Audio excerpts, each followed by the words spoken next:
All right, guys, this week episode, man, it's been 19 episodes so far.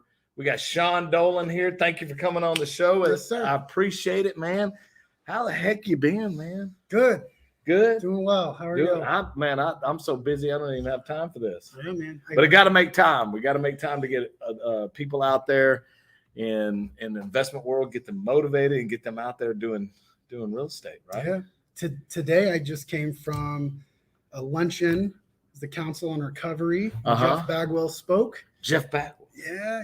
That's pretty told neat. His whole kind of behind the scenes crazy story about the 7 years it took him to get sober, and it was very motivating, very interesting. Yeah. So. Well, I know he's a pretty good baseball player. He was good. He played for Astros, correct? Mm-hmm. Yep. And a couple other teams, didn't he? Yeah, he got inducted into the Hall of Fame in 2017, I think. Yeah. That's awesome. So, what did he talk about? Just talked about. So I work with a nonprofit in Katy that helps teens stay substance free and sober. And so I was representing them, and it's just a group of people that help people that are going through addiction and trying to stay sober and recover. And so it can be definitely hard for a lot of people. It is, and it touches everyone, you know. Yeah, even it does. If you're Jeff Bagwell, and it was one thing was interesting. He was like, people are like, oh, it's just willpower, you know. And he's like, look, I'm in the Hall of Fame. I have willpower. You know? Yeah. Like if it was just willpower, he could do it. You know. Yeah. It was so. Anyway, it was very interesting. I'm sure it was. I'm sure. I mean, there's a lot of people that struggle with addictions, all the way from drugs, alcohol, food. Yeah. Food addiction is probably. I know all about that. I mean, I will say this: food addiction, and we'll get off onto that later. Yeah. But food addiction is probably worse than any of it. Sugar. You can't stop. I mean, yeah, you can't. You know? But people will eat their feelings and eat sugar and eat everything that's bad for you, and you know they end up being pre-diabetic or diabetic, and it's just a continuing cycle. But anyways, that's another story. Yeah. So Sean, how long you been in real estate? How long you been? Yeah. So my entry point into real estate was through the marketing side. Started a digital marketing agency in 2009, and one of my first clients was Steve Davis and Del Walmsley at Lifestyles Unlimited. Okay. Yeah. Steve Davis, I know him very well, Mr. Ferrari man. Yes. So he was like my second or third client ever. Yeah. And so great guy. We've stayed in touch ever since. Mentor of mine. So I like Steve a lot. We'll actually be at Oktoberfest tomorrow. I'll be there. I'm in charge of the music. I got a DJ buddy of mine coming. So you're going to be there? Of course. Yeah, there we go. Right. I have a note to plug that. So thank you. So I mean, Oktoberfest is tomorrow. Any investors that are interested, Real Wealth Academy is having their Oktoberfest tomorrow. Would love for y'all to come out and see Jet Lending there. We'll be on the rooftop of the parking lot. Now we got a music. I'll be taking care of the music. So hell, I didn't know that. Yeah. I used to DJ. It's almost like I kind of planned you coming on the show. Almost. Like it wasn't a decision. It wasn't a decision. It was not. This was the last. Actually, he actually saved my butt. It's a last minute. Come over and talk to me. Happy to do it. Yeah, and I'm happy you came, man. Seriously. Yeah. Me and Sean have talked on the phone a couple of times about some interesting things and interesting clients on numerous occasions, and it's you've been to our events and stuff like that. Yeah, awesome, great event. So you got Steve Davis, one of your mentors. Yeah, so through there, and then Steve had a bunch of students, and one of his students, Jason Bible, was like, "Hey, Steve, do you have anyone who can help me get motivated sellers online?" And Steve was like, talk to Sean. And so I worked with Jason Bible and Tom Perry for years, learned a lot from them. Great guys. I worked with Senate House buyers for a while. So just kind of, and then from there, we did our own lead generation for motivated seller leads. And so, man, going back since like 2010, I've just kind of been meeting a lot of the successful people in the industry. So it's basically about relationships, right? Sure. If that's what I'm hearing. For sure. Building those and nurturing those relationships. Yeah. And that's kind of how you remain successful. Yep. Yeah. Okay, cool. So what exactly, tell everybody what exactly I know you're not like generally into real estate, but what exactly do you do right now? Yeah. So I'm the CEO of Pushfire. It's a digital marketing agency that provides pay-per-click services. Okay. So Google search, Google Display Network, Bing search, Facebook ads for a variety of clients, real estate investors, but also attorneys and apparel companies and manufacturers and all these different clients. And so we do lead generation as well as shopping ads. Awesome. So awesome. That's primary. And then on the side is the real estate. So if I was a new investor, and I am, if I was a new investor, how could you benefit me? Well, us personally, our services would, if you're beginning, our minimum budget would probably be a little too high for a beginning investor. Okay. But if I were starting out or if I was consulting a friend on it, there's a few different programs that I would recommend. Investor Carrot, I don't know if you've heard of them, or Lead Propeller. Those will get you a real basic website to put together for lead generation. And then, from there, find someone who knows a little bit about PPC and get you a basic account set up. I wouldn't worry about SEO early on because you're looking at a 9-month to 12-month investment, and you may find out in 3 months you don't want to do it anymore. So tell everybody what an SEO is. Sorry, yeah, search engine optimization. So that's basically where you manipulate your website in a way that favors Google's algorithm to serve you above other people. Oh. And so pay-per-click is kind of like renting the car. Yeah. And then SEO is like building the car. Okay. One's more expensive and quicker, and you can kind of test drive keywords. The other's a much longer. So let me kind of dumb this down for y'all, for everybody that's watching or going to watch this. Let's say you're wanting to build your investment team correctly. Yeah. And you want lead generation to come to you.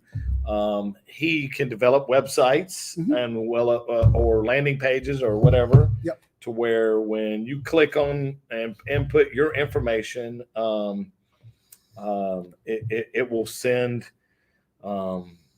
you as the user the information. So let's just say, for instance, somebody was Googling how to buy a house or sell my house fast.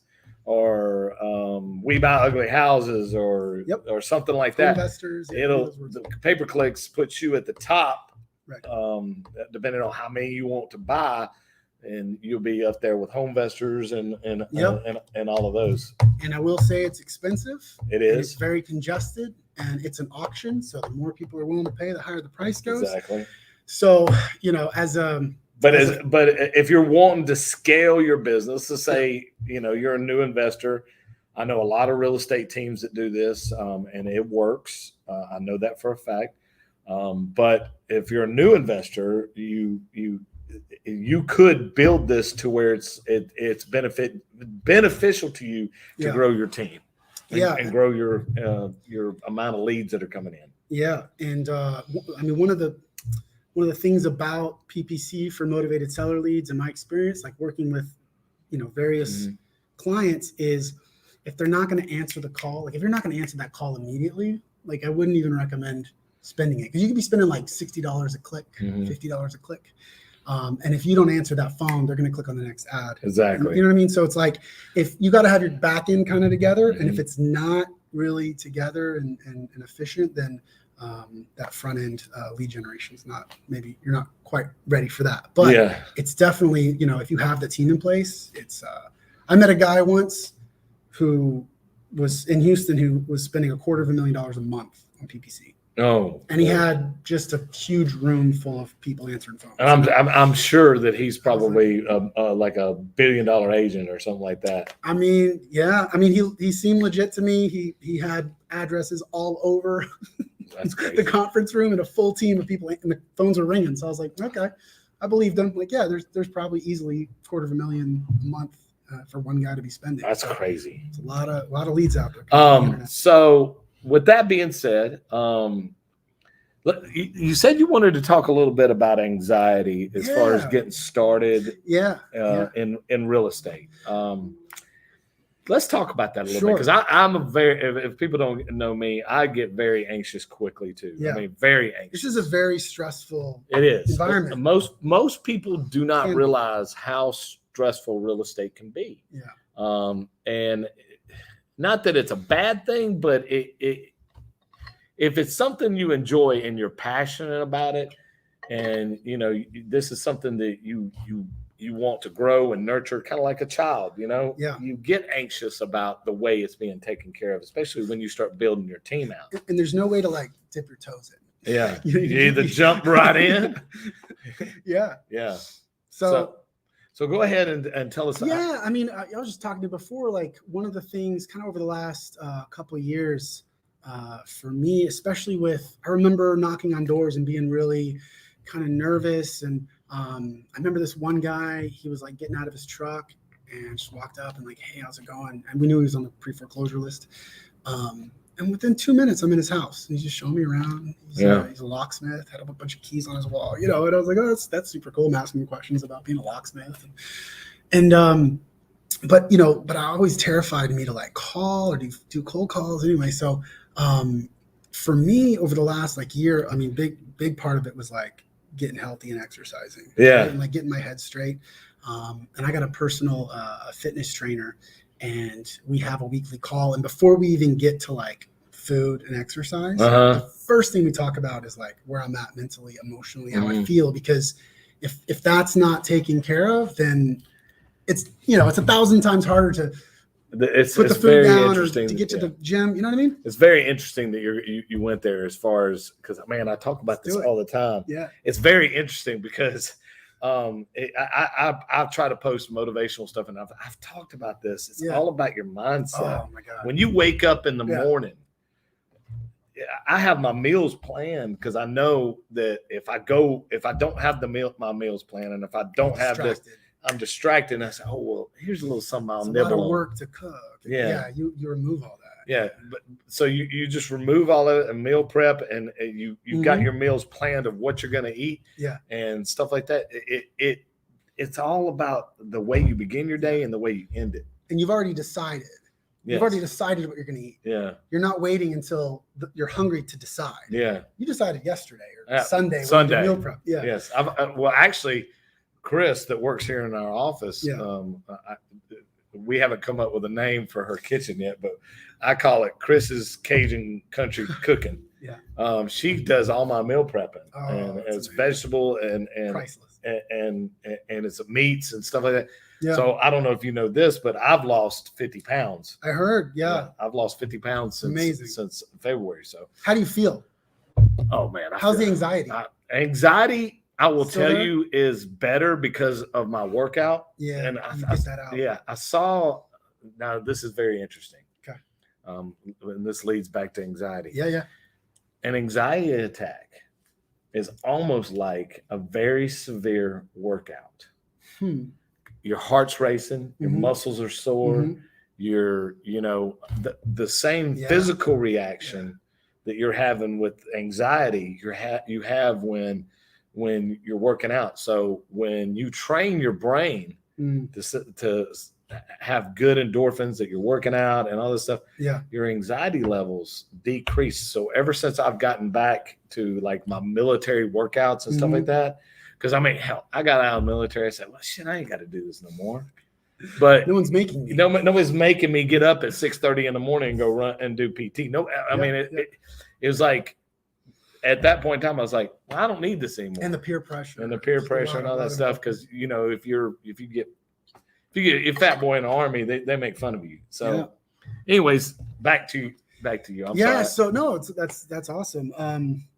And so one of the other things, and if you might want to try this, but another things I discovered is doing like morning writings. So every morning I get up, I write 2 to 3 pages. And for me, what it does is it's like a brain dump, getting rid of anything that's like concerning me or worrying me or I'm afraid of, or just like, it just clears my head for the rest of the day. And anything that I write down that's like actionable, I'm able to kind of look at it. So instead of it sort of sitting in my subconscious all day and like nagging at me, I just lay it on the table And I sorted it out and I put it in a to-do list. And it's like for the rest of the day, I feel so much better. And that was something recommended to me by my health and fitness coach. You know what? So I might use that. Try it. You know, it works or it doesn't. You know, nothing to lose. And I noticed like when I get on calls with people, I have no fear. And about 6 months ago, I was telling you, I've always wanted to just try like once.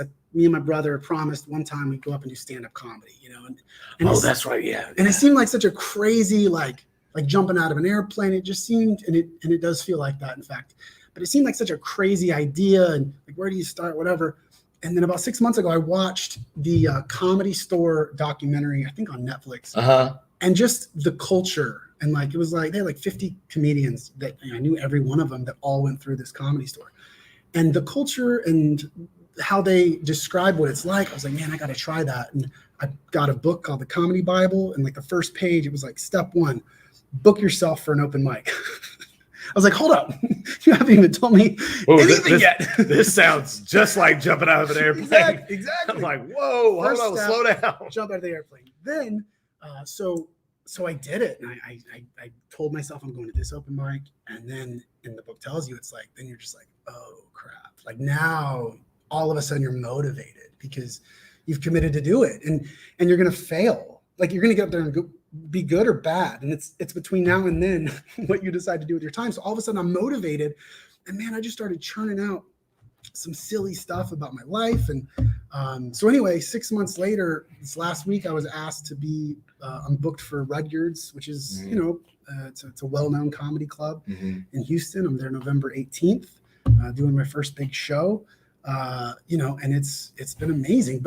But that getting up there, one of the big things I've learned from it is it's almost like evolution. Like the reason we're here today is because our species failed many times. Yes. You know, just jumping out of the tree, getting eaten by whatever, you know, and if we didn't do that, if we didn't allow ourselves to fail over and over again, we'd still be in trees, you know? Yes. So to me, it's like when you are able to just get up, and I've bombed so many times, yeah, you know, just a crowd of comics that have heard your joke 900 times, you know, just to get up there, bomb, and just get off stage and be like, all right, you know, the second you realize that there's nothing to be afraid of, that's it. You know, that is one reason kind of why I started Trigger Points. Okay. Is, you know, I was doing radio shows and stuff like that with Jason Bible and I did one Steve Davis. Everybody's like, oh man, you're really good on radio and stuff like that. It's like you should start doing podcast. I mean, I am very personable. I can talk to anybody, but over the phone or on live camera, it's off. It's off a little bit, you know, and it's like interviewing people is like, hey, we're just having a conversation, and you get more and more comfortable with it. So when you're actually in a group of people, you're more comfortable talking to them or handling objections on the phone. Right. So it's helped me like, hey, look, this is where we're at. This is what we got to do.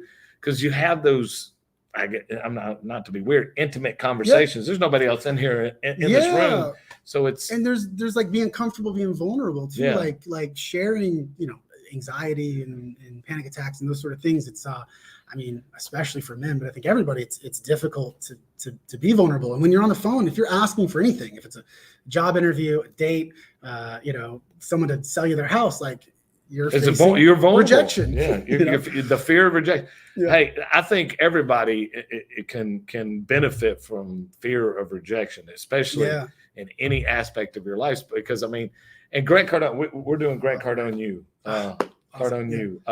and he talks about committing. That's a big thing about that I'm on right now is the commitment. One, you got to commit before you can get other people to commit. Right. You've got to commit to your job, your life. They can tell if you're not committed. Exactly. You got to commit to your job. You got to commit to your lifestyle. You got to commit to everything that you want first, especially in like jet lending. I'll use that. You've got to commit to being the best here before other people. You can expect other people to commit to you. Yeah. It's kind of like you instead of putting a mask on and projecting one thing, you got to take care of your yard, your house internally, and then you don't even have to try so hard. Yeah, and that's another reason for trigger points, because I wanted everybody to know, look, what other hard money lender out there invites guests? Yeah, and we don't even talk about hard money. Right. We don't talk. I hardly ever talk about hard money, except for last week we had an episode with new investors. But I mean, hey, I want people to know downfalls of of people that not everybody that sits up on stage is and is talking to you has the best life or everything. They're all human. They're all Jeff Bagwell, man. Yeah, they're all human, and we all go through the same thing that you go through, guaranteed. Yeah. So, and I think there's some to that point, when you're talking with a stranger, the quicker you can get to that kind of level of vulnerability, when you can. I spent 3 hours with a gentleman on Sunday that is looking to sell a compound, just a huge piece of land with multiple properties. And by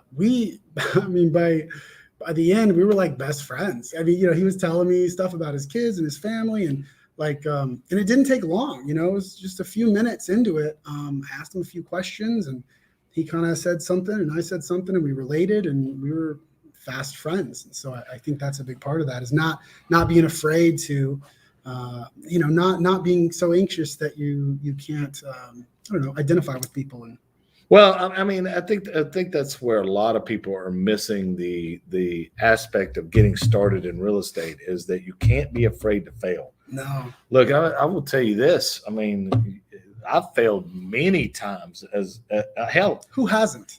I failed this week. I would be remiss to say that I haven't screwed up something. Not today. I probably I know for a fact I screwed up something today. Yeah. I know that. But when you fail, it's how you respond to failure that's the most important. Because if you respond negatively, then it's going to affect everything negatively in your life. But if you can respond and get in front of it and be positive about it and say, hey, look, I messed this up. Let me see what I can do to make it better. Or instead of, going off and saying, oh, well, my life's horrible. I tried. It didn't work. My life's horrible. I can't do this anymore. Those things enter your mind too. Yeah. And back to the relationships. I can't even imagine being in a situation that I can't call up Steve or you or somebody and be like, what do I do? That you wouldn't be like, relax. Hey, this community, in my experience, is very giving. Yeah, very giving. And same with comedians, man. It's anyone who's been through it. I'm sure you have people that have helped you when you were in situations, and you have mentors. And I think we forget sometimes that that if we don't ask, nobody's going to just offer. They don't. And it's not malicious. No, but when you ask, there's dozens of people that they're like, here. Yeah. This is what I would do. This is what I do. Problem fixed. But I think maybe it's ego, maybe it's anxiety, but I think people just forget to ask for help. And then the moment you do, I'll give you a crazy example, man. In 2009, what started my venture into digital marketing, my dad and I didn't have a white paper. We didn't have any proof. And I'm in a DJ business, but I'm not going to walk into a dentist office with that, And you never know, man. I mean, that was fear. That was purely fear. I probably could have. Instead, you never know. Hey, you might be the best dental DJ. That's right. Hey, dental DJ. I like it. It's got a sign. I'm going to go buy that. But yeah, so for whatever reason, I didn't. I felt like we needed more proof of what we could do, and so. Me and my dad had this crazy idea, and we decided to go out on the streets of Houston, find a homeless man, build him a website, and basically kind of before GoFundMe was a thing, we just raised money for this guy. We told a story, we did some videos on him and put it on the internet. And I did this big media blast, behind the scenes. And the next morning we were on local news, and then Fox and Friends morning show had us on, and then CNN, and then Der Spiegel in Germany, and then Australia. Oh, wow. We raised $100,000 for the guy in 4 months. And even going back, I'm just I try to put together, what are the lessons from this? Because it's such the whole thing was so weird.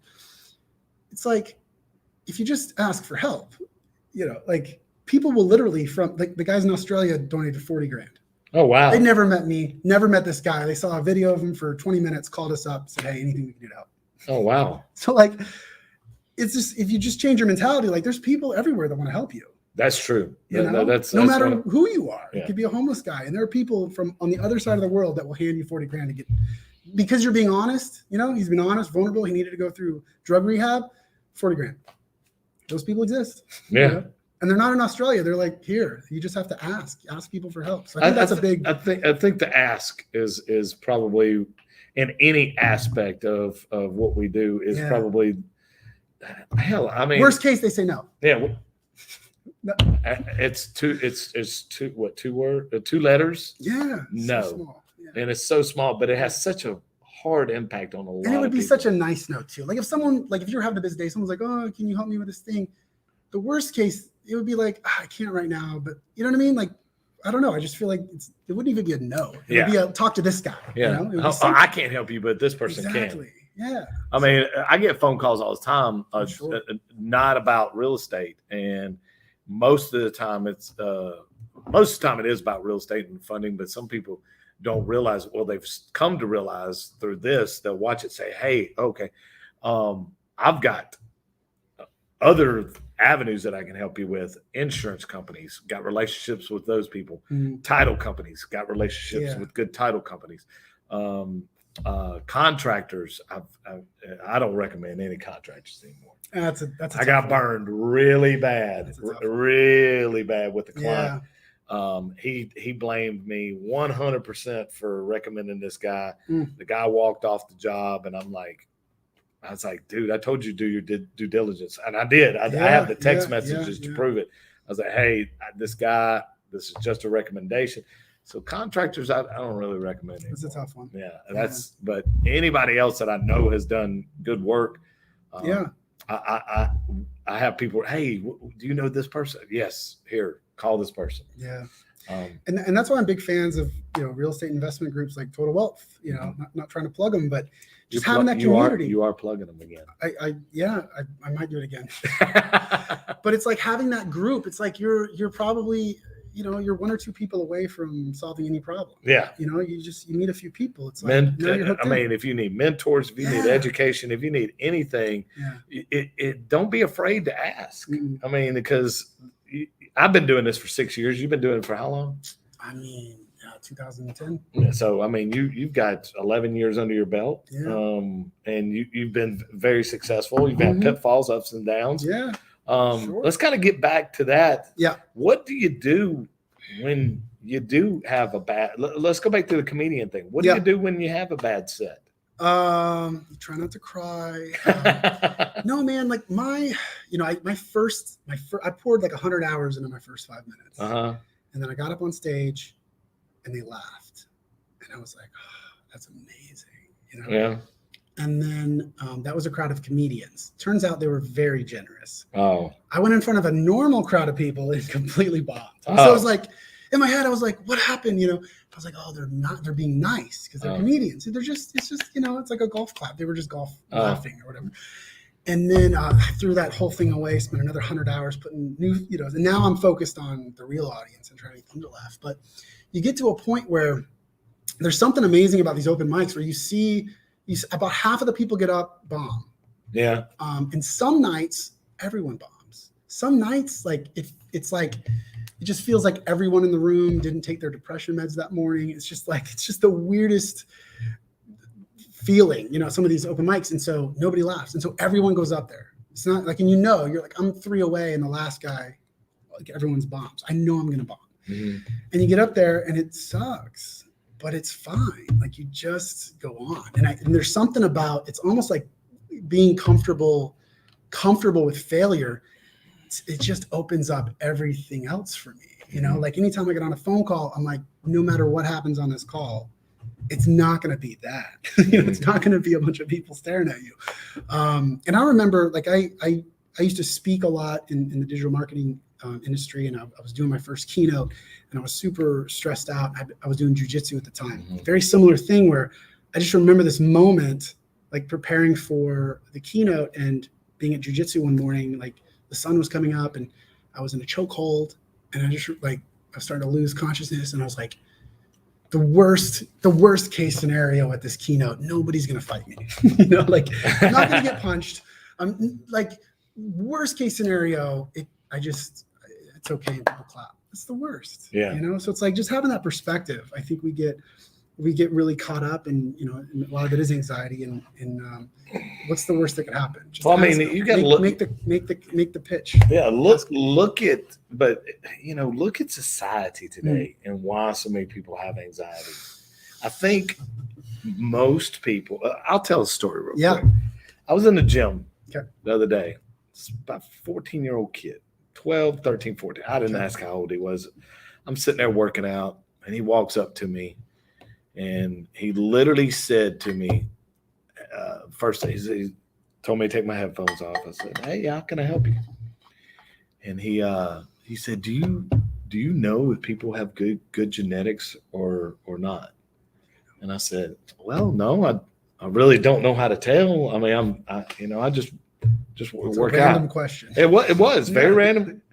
Kid, Yeah. He was like, "Well, you're pretty strong. I've seen you in the gym, and you're able to, lift heavy, and I just want to be able to lift heavy." And I was like, you know what, you're a little young to be worried about lifting heavy right now. I was like, just lift what you can, right, and work out what you can, and don't worry about what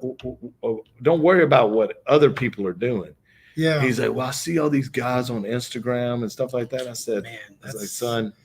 I was like, "That's your first mistake." Don't compare to them. I was like, "Don't compare anything on Instagram." Yeah. I was like, because I will tell you this right now, 90% of it's fake anyway. Right.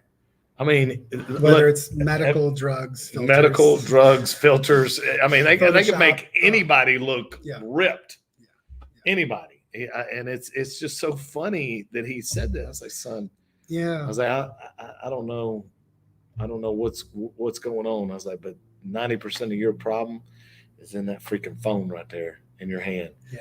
I was like, if you could put that down and just worry about you and worry about going to school and having fun, and don't worry about Instagram and don't worry about Facebook or any of these social media apps. Yeah. Just add 10 more pounds every 2 or 3 workouts. Yeah. And just focus on that. And then he spent, and to this day, this poor kid, there's like a group of them that come in there. They're young. All 90% of the time they spend looking in the mirror. Yeah. And I walked up and comparing probably. Yes. And I walked up to one of them the other day, and I took my headphones off, and I said, "You know what your problem is, right?" And he said, "What?" I said, "You're not working out to make it grow." Right. And he's like, "Yeah." Yeah. I was like, that mirror is not going to make you stronger. No, you stare at your muscles all day. They will not make it stronger. But anyway, that was there's a lot of like self-doubt in that too. It's like he's already with the genetics thing. It's almost like he's finding excuses that he can't. Well, I mean, but he's way too young to even be worried about that right now. Yeah. I mean, you're 13 years old. You don't even know what your body's going to do. Yeah. I mean, most people, even at 18, they still got growth to go. Right. I mean, you're not fully developed, and I could be wrong about this, but I'm pretty sure I'm right. You're not 100% fully developed till you're 25 years old. Yeah. I think that's when your brain is fully developed and everything. I could be wrong about that number. I know Alex will probably question me on this, but I think the age is 25. Okay. I could be wrong.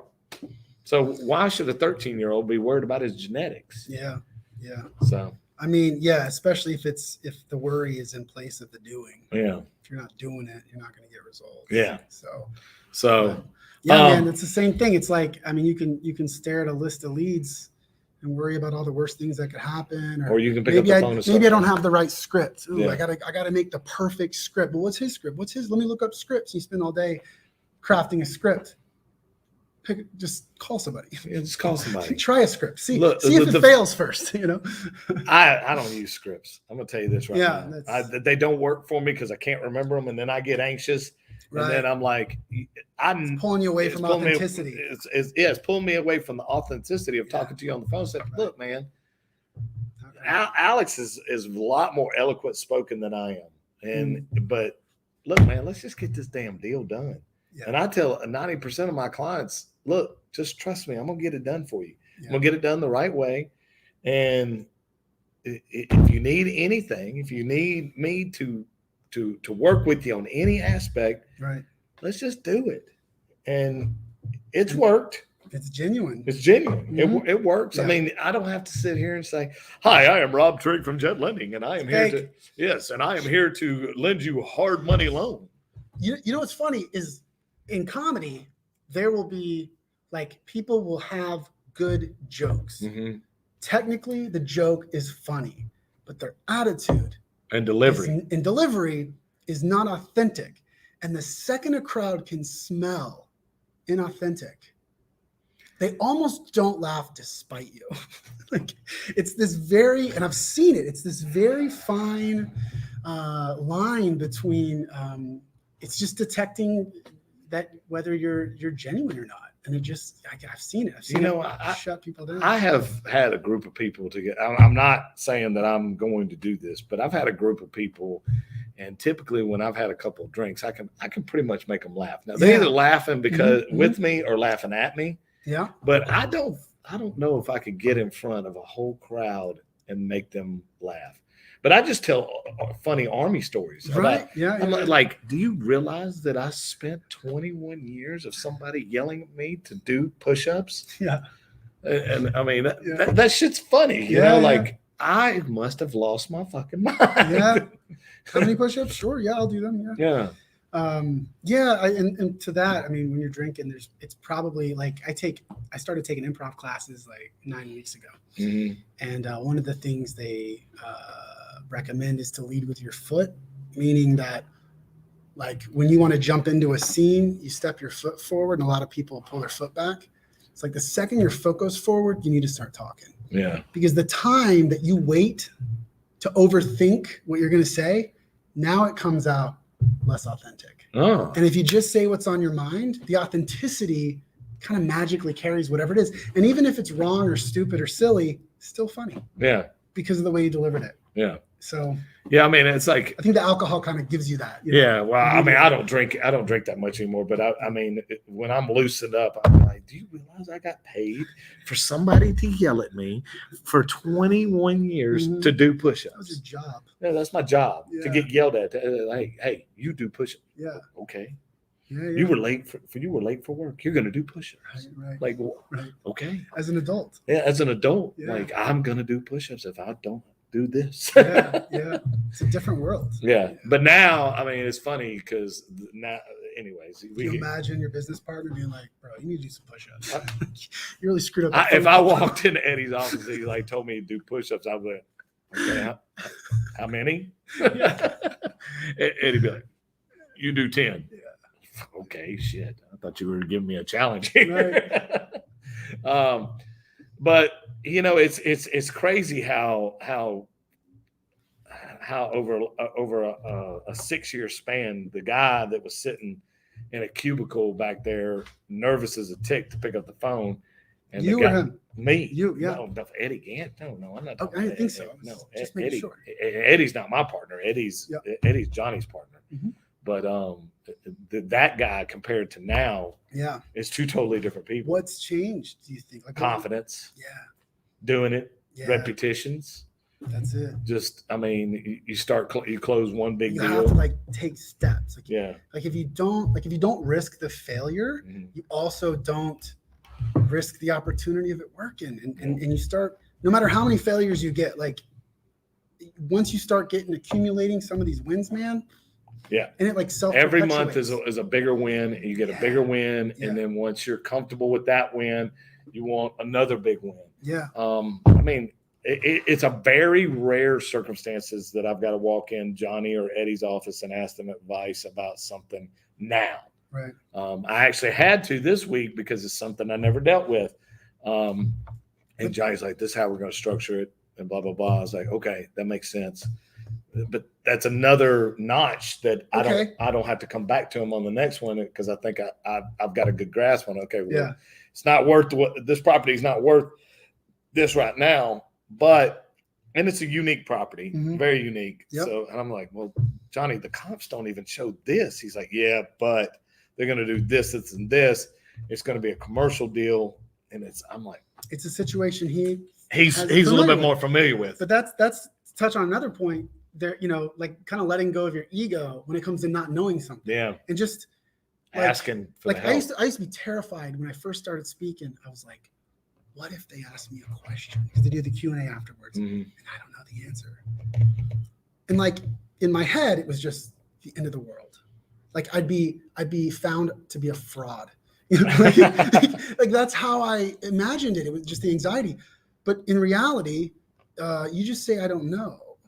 I don't know. And then they ask another question. Hey, so look, I'm not an idiot, but I don't know that question. I know a guy that might be able to answer it, or if anyone else in the crowd can take that one, I don't know. And it's like, just to let go of some of that stuff. It's like I was in my head, I was ruling out the desire to speak because of the possibility that I get a question I didn't know the answer to. Yeah.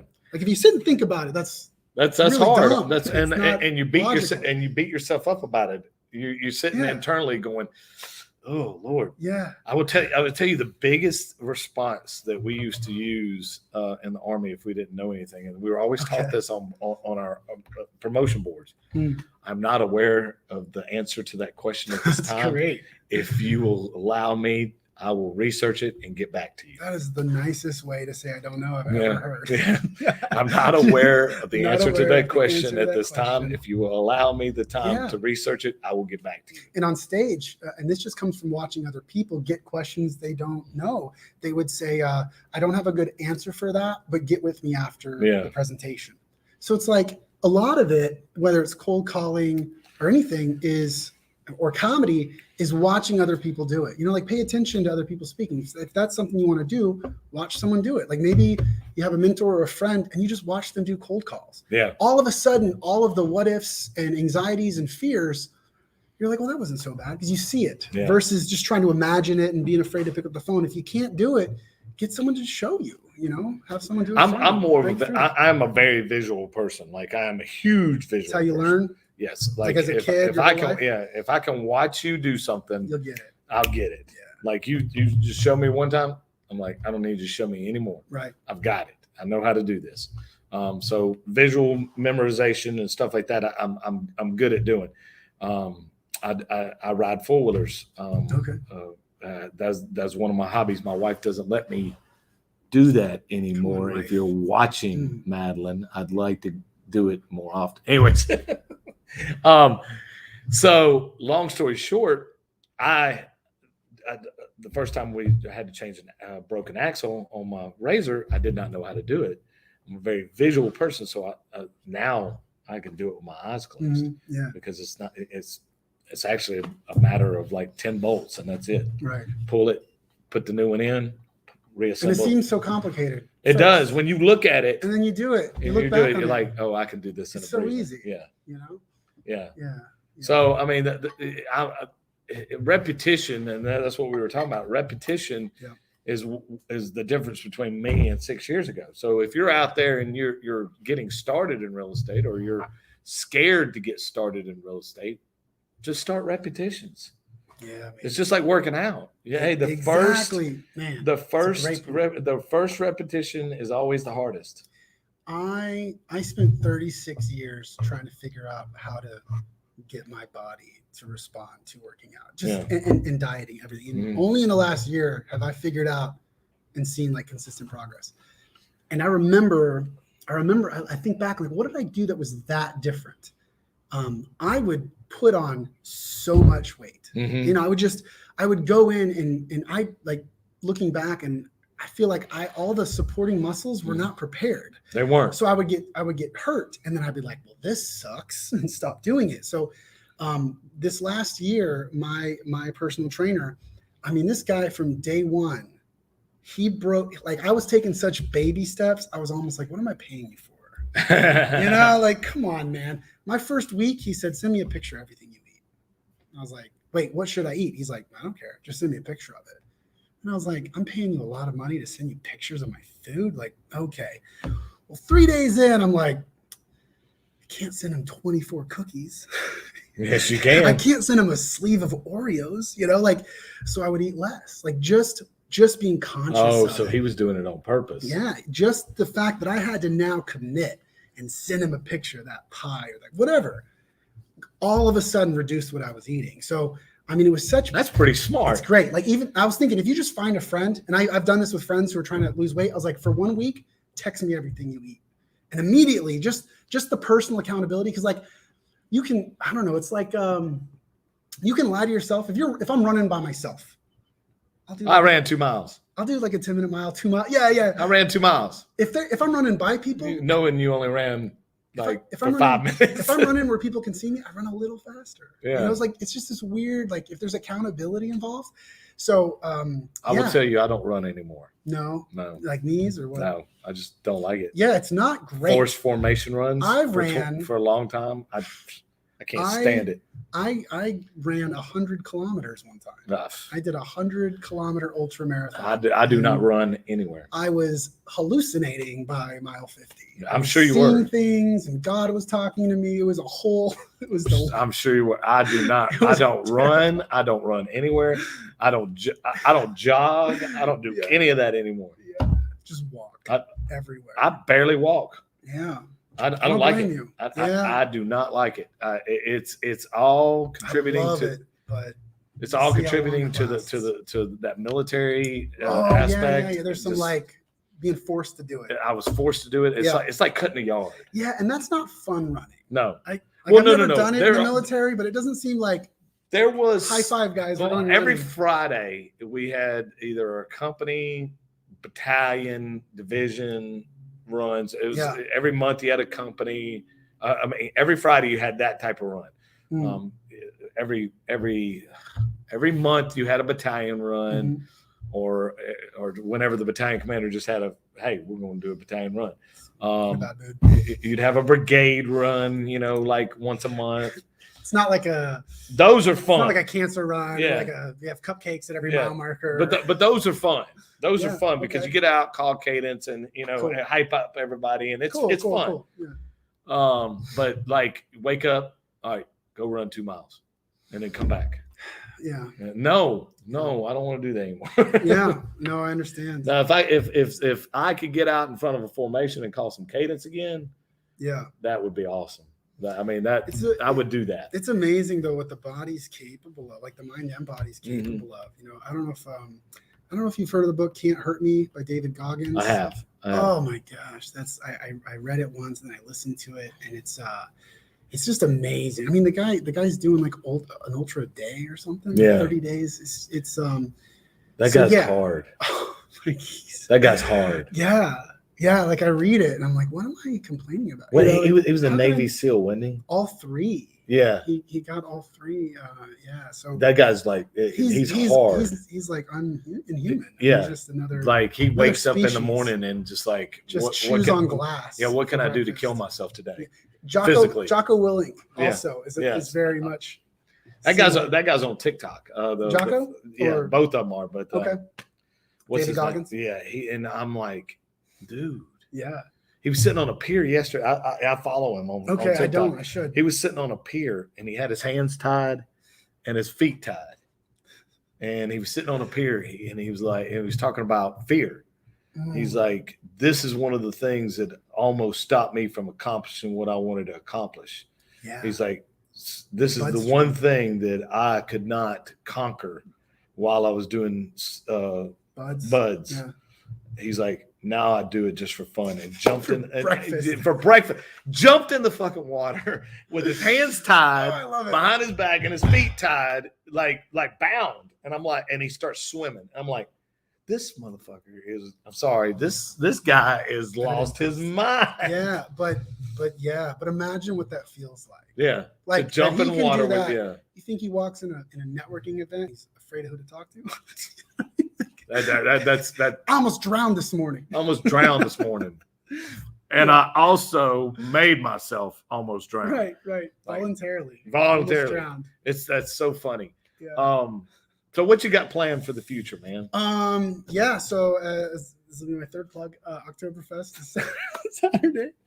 Hey, you don't have an event. You're going to be there. I'm going to be. Hey, look, guys. If you don't know, Oktoberfest is tomorrow. If we haven't mentioned it yet. But if we have not mentioned it, I don't know if we have, but I will be there. Jet Lending will be there. Yep. We're setting up tent about 10 o'clock, but I think the event plug away because I don't know. Oh, I wish I knew all the details and I could. I know the fun part starts at 12. That's all I know. Yeah, the fun part, like and then but there's some there's like the fun learning before that. Fun learning starts, I think, at 10.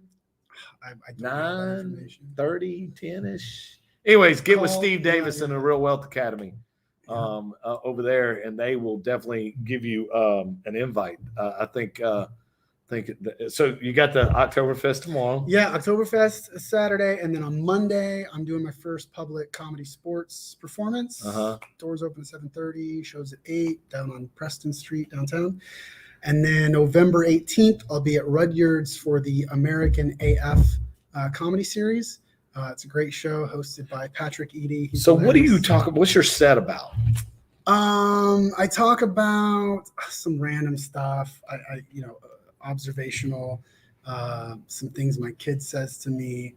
I go into some sort of the experience in dating recently. So I bet that's hard right now. It's interesting, man. Like I really like people. Yeah. Like, I like meeting different people. And so, I could not imagine. So I've been married almost 4 years. Yeah. And it was getting very like crazy, like quick. Yeah. Like quick phone calls. Like, and I'm like, yeah, it's almost. How do I keep people like, how do I keep you on the phone longer? Yeah. Because you can't, I am not a phone call guy. Like I'm in person. Let's go have fun. Let's go do something fun type. Yeah. And it's better to get a read on somebody that way. Than assume things through text or whatever. But yeah, no, it's interesting. So just it's life experiences, things I've been through. I have a joke about the ultra marathon that I do and hallucinating, different things like that. So interesting. Yeah. Well, heck, I wish you nothing but the luck. Thank you so much. And I guess I will see you tomorrow at the what is it? I forget. I think it's called the Oktoberfest.